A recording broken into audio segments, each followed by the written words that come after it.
So next time you walk down the aisle of a massive retail store or, even just click through a carefully curated online boutique, don't just look at the products. You Right. really have to look at the survivors. Because it's so easy to think that the items you're seeing just naturally fluted to the top, Oh, right? totally. Like a meritocracy of good packaging or something. Exactly. Like they magically landed on the shelf because they're great. But the reality is every single item you are looking at survived this like brutal high stakes gauntlet. Yeah, they really do. They all had to get past a highly analytical, often incredibly stressed gatekeeper, which is the retail buyer. I mean, these are people managing millions of dollars in inventory. They're Yeah. staring at spreadsheets all day. Right. Their bonuses, their careers, it all depends entirely on whether the products they choose actually move off the shelf. So they aren't looking for a cool new gadget. They're looking for a sure thing. Which is exactly what we're getting into today. Welcome to the deep dive, everyone. Glad to be here. Today, we're using this amazing insider playbook authored by Johann Jacob. He's the president and founder of Retailbound. Yeah, a really fascinating read. Right. And we are basically hacking the psychology of those closed-door meetings. Yeah. Because Retailbound is this consultancy that actually helps brands launch and scale into, I think, over 150 North American retailers. Yeah, over 150. So, this isn't just high-level theory we're talking about today. No, not at all. This is a field-tested strategy for surviving retail channel management. So the mission for our deep dive today is to really decode the mind of that stressed out buyer. Hmm. We want to extract the ultimate negotiation playbook because whether you're an entrepreneur trying to get your very first physical product onto a big box shelf. Or, if you're just insanely curious about the hidden financial mechanics that dictate what you actually see at the store. Exactly. This breakdown is for you. Okay, let's unpack this because if Yeah. you want to win a negotiation, Johann's guide makes it clear you have to completely abandon how you normally think about your own product. Yeah, you really do. The fatal flaw most manufacturers make, right off the bat, is assuming the buyer actually cares about their product. Which hurts to hear, I'm sure. Oh, it's brutal for founders, but they don't. Retail buyers are not purchasing items. They're purchasing, well, solutions to their own specific retail problems. Right. When a brand walks into a room, the founders are usually obsessed with, you know, the features, the sleek design, the years of R&D. They want to talk about how much they love it. Exactly. Yeah. But the buyer is looking at an entirely different set of metrics. They only care if the product is in demand, if the margins are actually profitable, and if it perfectly aligns with whatever consumer trend their corporate office is pushing this quarter. It's just the ultimate perspective shift. It actually reminds me of the biggest mistake people make in a job interview. Oh, yeah. How so? Well, you don't walk into an interview just talking about how great you are, right? Like listing your fascinating hobbies or explaining how much getting this job would mean for your career. Right, because the hiring manager does not care about your personal dreams. Exactly. The hiring manager does not care.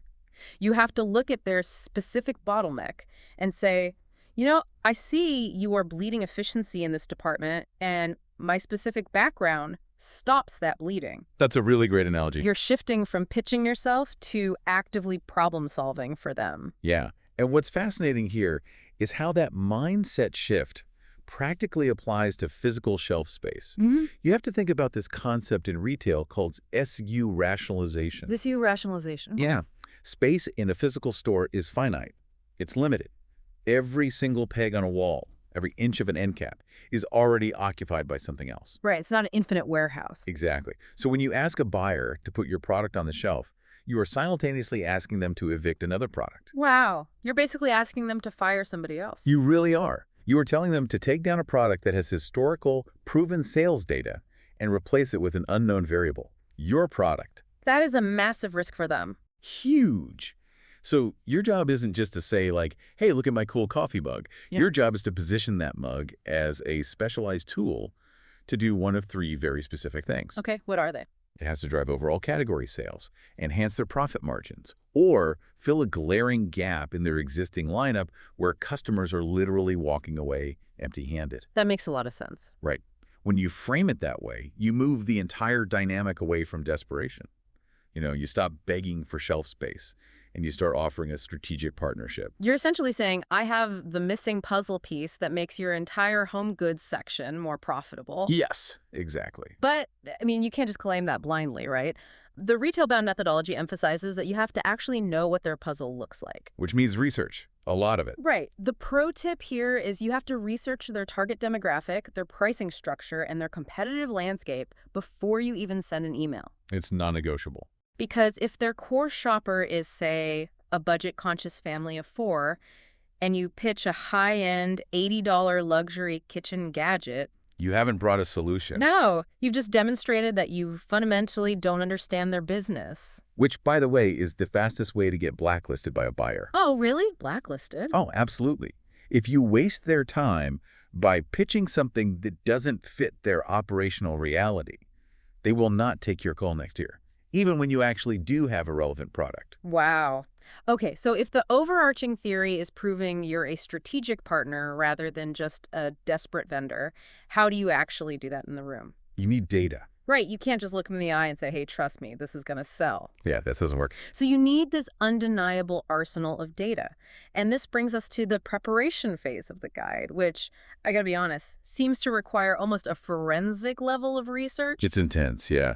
Like, we're talking about knowing the retailer's current product mix, digging into the buyer's historical purchasing preferences, and mapping out their sales calendar and promotional cycles. All of it. Now, I want to push back on this a little bit, because it sounds really intense. Okay, sure. I get knowing their pricing strategy. Like, if they cap out at $20, don't pitch a $50 item. That's obvious. Right. And knowing their product mix makes sense, so you don't pitch a blender when they already carry 6 different blenders. But is it really necessary to go as deep as tracking their promotional cycles and purchasing history? I know, it sounds like a lot. I mean, isn't that overkill? It honestly borders on corporate stalking. Now, I get why you'd say that, but if we connect this to the bigger picture, it is the exact opposite of overkill. It's actually the baseline just for being allowed in the building. Really? The baseline. Yeah, let's look at the financial mechanics of retail. Yeah. Specifically, there's this concept called the open-to-buy budget. Okay, open to buy. Buyers don't just have this limitless corporate checking account. They are allocated specific pools of money for specific categories at very specific times of the year. Oh, so they can't just buy something because they like it today. Exactly. Their promotional cycles dictate this entirely. So, for example, if you walk in during the month of March pitching this fantastic summer BBQ product, you might think your timing is great. Right, because summer is still, like, 3 months away. March seems like plenty of time to get ready for June. Logically, sure. Mm. But their purchasing history and their promotional calendar would show you that they actually lock in their summer inventory, commit that open-to-buy budget, and finalize their warehouse staging in October of the previous year. Wait, October? Yes. For the following summer. Exactly. So if you walk in during March pitching summer goods, you don't just get a simple no. You look like a complete amateur. Oh, wow. You look like someone who just doesn't understand retail supply chains at all. You are dead in the water. Ah, okay. That makes complete sense. So you aren't stalking them. You're just learning how their biological clock ticks, in a way. Yeah, that's a good way to phrase it. You need to know when they are actually hungry for what you're selling. And that operational awareness is exactly what elevates you from a basic vendor to a true partner. Retail relies heavily on planograms. Planograms, those are the visual maps, right? Yep, the visual maps of exactly where every single product goes on a physical shelf. Okay. So if you know their sales calendar inside and out, you can sit down at that table and say, look, I know your big back-to-school planogram reset happens in mid-July. If we finalize this order by March, I can guarantee freight delivery to your distribution centers with a 4-week buffer before your staging deadline. Oh, I bet they love hearing that. That specific sentence is absolute music to a buyer's ears. Because you're taking away their anxiety, you are proactively showing them that you won't be a logistical nightmare. You are selling them sleep. Telling them sleep. I love that. It's true. A buyer's biggest fear is an empty shelf during a major promotional week just because a vendor missed a freight deadline. Because an empty shelf means $0. Exactly. That empty shelf costs the retailer money, and it costs the buyer their reputation internally. When you bring that level of granular supply chain data to the pitch, you remove the friction of the unknown. Okay, so let's set the scene. Let's say you've done this forensic homework. You intimately understand their demographics, you've memorized their open-to-buy cycles, and you are sitting in the room radiating the energy of a highly knowledgeable partner. You're ready. Now we arrive at the main event, the actual give and take, the negotiation table where money, margins, and logistics take center stage. Because the buyer might love your product, but their job is still to squeeze you for every possible penny. Yeah, and this is where the tension really spikes. I can imagine. The Retailbound framework highlights 3 specific battlegrounds where buyers will negotiate the hardest. That's the wholesale price, the payment terms, and the delivery schedules. So they want it cheaper, they want longer to pay, and they want it faster. Nailed it. They will push you to lower your cost, give them more time to pay you, and deliver the product yesterday. And the key survival tactic the guide talks about here is strategic flexibility. Yes. You have to be willing to bend, but you absolutely have to know your breaking point before you start making concessions. You cannot sit in that chair staring across the desk, trying to do mental math on your profit margins, while a buyer is aggressively asking for a 20% discount. If you are calculating your bottom line during the actual meeting, you have already lost the negotiation. It's too late. Way too late. You must know your walkaway numbers cold. But more importantly, you need to understand the underlying mechanisms of what the buyer is actually asking for. Right. Take payment terms, for example. Okay, yeah. To a layperson, it sounds like dry accounting jargon. Net 30, net 60, net 90. It does sound pretty dry. But to a retail buyer, payment terms are the lifeblood of their business model. Let's actually break that down for someone who hasn't been in the trenches. What is the actual difference between net 30 and net 90 in a high-stakes negotiation? Sure. So, retailers live and die by their cash conversion cycle. If you agree to net 30 terms, it means the retailer has to pay your invoice 30 days after you deliver the product. Simple enough. But if you offer them net 90 terms, they have 90 full days. Think about what happens in those 90 days. The retailer takes your product, puts it on their shelf, sells it to the end consumer, and collects the revenue. Right, they get paid right at the register. Exactly. They might turn over that inventory twice before they ever have to write you a check. Wow. So you're basically giving them a massive interest-free loan to run their business. You're funding their operations with your product. That is exactly the mechanism. Well, Which means if a buyer is hammering you to lower your wholesale price, and you know dropping the price will ruin your own margins, you can pivot. strategic flexibility. Exactly. You hold firm on your price, but you offer them net 90 payment terms on the initial order. Oh, that's smart. Right. You give their accounting department a massive cash flow victory, which makes the buyer look like a hero internally, but you still protect the core valuation of your product. It's all about having value-added options in your back pocket. The guide suggests things like volume discounts, promotional allowances, or, honestly, my personal favorite, exclusive product variants. Yeah, that's a huge one. Because offering an exclusive product variant is brilliant. It reminds me of buying a car. Buying a car, how so? Well, you go to the dealership, you pick out the car, and you start negotiating the sticker price. Sometimes the dealer has a hard floor, like they absolutely cannot slash the price of the car any further without taking a loss. Right, they have their own margins. Exactly. But you, as the buyer, still want to feel like you won. You want a concession. So instead of slashing the price, the dealer says, look, I can't drop the cash price, but I will throw in the upgraded all-weather floor mats, tinted windows, and 2 years of free maintenance. I see. The floor mats are the exclusive variant. Yes. Offering an exclusive CU to a retail buyer is the floor mats.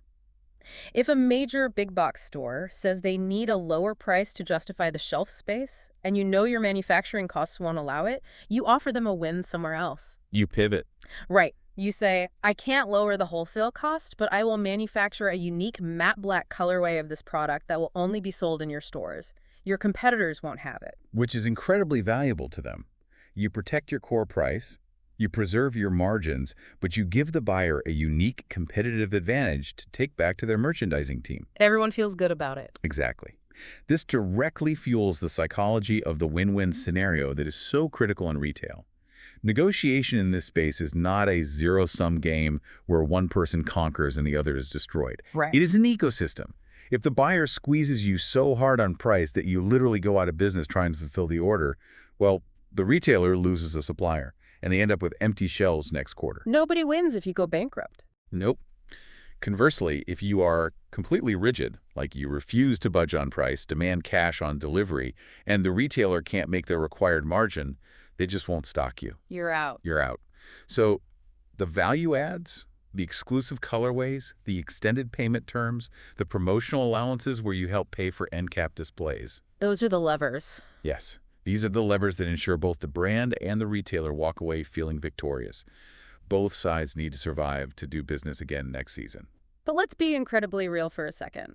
If you're sitting in that chair listening to a buyer demand a 40% discount, or insist that you take back all unsold inventory at your own cost. Ooh, chargebacks. Yeah, that theory of a win-win ecosystem goes right out the window. Negotiations get tense. We are talking about people's livelihoods, massive budgets, and intense corporate pressure. Oh, absolutely. The temperature in those rooms can drop to freezing in an instant. A buyer might intentionally push you into a corner just to see how much margin you are willing to surrender under pressure. It's a stress test. A huge stress test. And how you handle the physiological stress of that specific moment is what seals the deal, or completely kills it. And this is where emotional intelligence becomes just as important as your supply chain data. 100%. Buyers respect confidence and preparation. When the pressure mounts and they tell you your price is entirely unworkable, your immediate instinct is going to be panic. Oh, of course it is. Flight or fight. Right. But you have to actively fight that. You cannot rely on emotion, you cannot start hyperventilating, and you absolutely cannot start overpromising. Because the moment you overpromise, Oh, yeah. the moment you say, sure, we can cut the price by 30% and deliver it in half the time, just to make the uncomfortable tension go away. You're doomed. You are. The buyer knows they have won, and they know you are likely amateur enough to fail at those ridiculous terms. Right. When the squeeze happens, you have to pivot away from emotion and back to undeniable facts. You bring up your sales velocity metrics from other channels. You fall back on the data. Always. You pull out your customer acquisition data and your targeted marketing support plan. You anchor the conversation back to the reality of the demand. So what does this all mean? To me, it highlights that desperation is the absolute enemy of a good deal. Totally. If a massive, globally recognized retailer is looking at you, you see their logo flashing on your website, you see the potential revenue, and you want to just say yes to whatever they ask to make them happy. It's so tempting. But confidence builds credibility, and credibility is what actually builds trust with the buyer. This raises an important question, though. What happens when that trust or those workable terms simply cannot be reached? Right. What if they just won't budge? Because the final and perhaps most vital strategic pillar in the Retailbound framework is knowing when to execute the graceful exit. Knowing when to walk away. I mean, that has to be the hardest thing to do in the history of business. It's gut-wrenching. Staring at a purchase order that could double your company's revenue, but the terms are bad, and having the discipline to say, no, thank you. It is agonizing. But walking away is not a failure. It really is the ultimate demonstration of market awareness. Let's look at the actual math of a bad deal. Okay, break it down.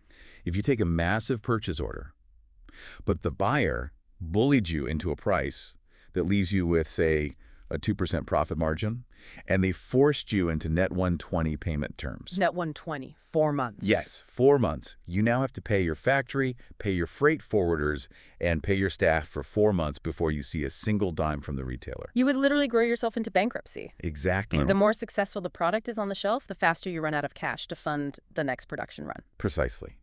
You will collapse under the weight of your own quote-unquote successful deal. Yeah. That is why walking away is a survival tactic. All right. If the buyer's terms destroy your profitability, or if their required retail price would completely devalue your brand positioning in the wider market, you must politely decline. And the key word there is politely. There is a deeply strategic element to walking away gracefully. You aren't storming out of the room in a huff because you felt insulted. No table flipping. No table flipping. You are leaving the door propped open. Yeah.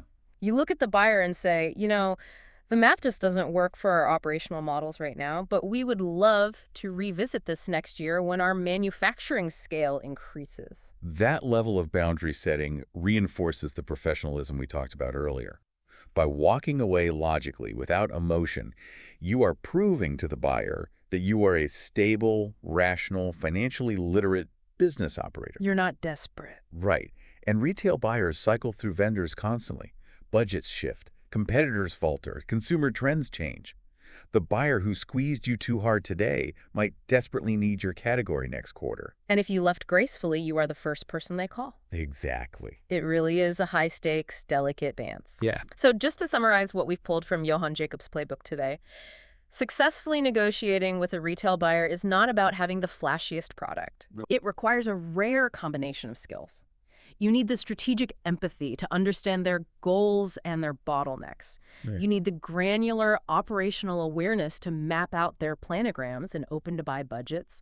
And you need the emotional intelligence to stay ice cold in the room, utilizing flexible value adds like terms and exclusive variants without ever crossing your bottom line. That intersection where supply chain mechanics meet behavioral psychology is exactly what Retailbound specializes in. Yeah. Taking a brand from merely having a great idea to being truly retail ready and capable of surviving the realities of big box channel management. And for you listening, I want to emphasize how universally applicable this framework is. Oh, absolutely. Whether you are literally sitting in a boardroom trying to pitch a new consumer packaged good to a national grocery chain, or you are just negotiating the terms for a new leadership role in your own corporate career. It translates perfectly. Treating the person across the table as a partner with their own pain points, doing the forensic research so you understand their financial reality, and crucially, calculating your exact walkaway number before you ever enter the room.